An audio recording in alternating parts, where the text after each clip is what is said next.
Good evening. দেখো আজকে 3টে, সকালে একটা তুলে নিয়ে গেছি এই গাছটা। আজকে কতগুলো দেখো। কাল পরশু মনে হয় সব কটাই ফুটে যাবে। এ দেখো এটা কালারটা কেমন হয়ে গেল। এই দুটো আজকে ফুটেছে, এটা গতকালকে ছিল। এরা কিন্তু বেশি দিন থাকে না গাছে, জানো তো, এরা 2-3 দিন থাকবে।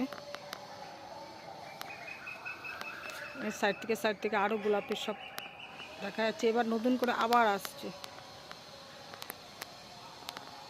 এই যে পিটুনিয়াটা দেখছো বন্ধুরা, এটা আমি মোটামুটি 1 সপ্তাহ 10 দিন হলো লাগিয়েছি, ঠিক আছে।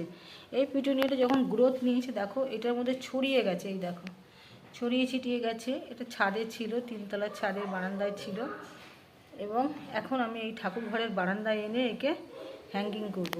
যখন দেখলাম এ পুরো দমে বসে গেছে এবং মাটির সঙ্গে এ মিক্স ম্যাচ হয়ে গেছে, এবং ডালপালা দেখো প্রচুর ছাড়িয়ে গেছে, প্রচুর, ঠিক আছে। ডালপালা ছাড়িয়ে কীরকম গোল আকার ধারণ করেছে।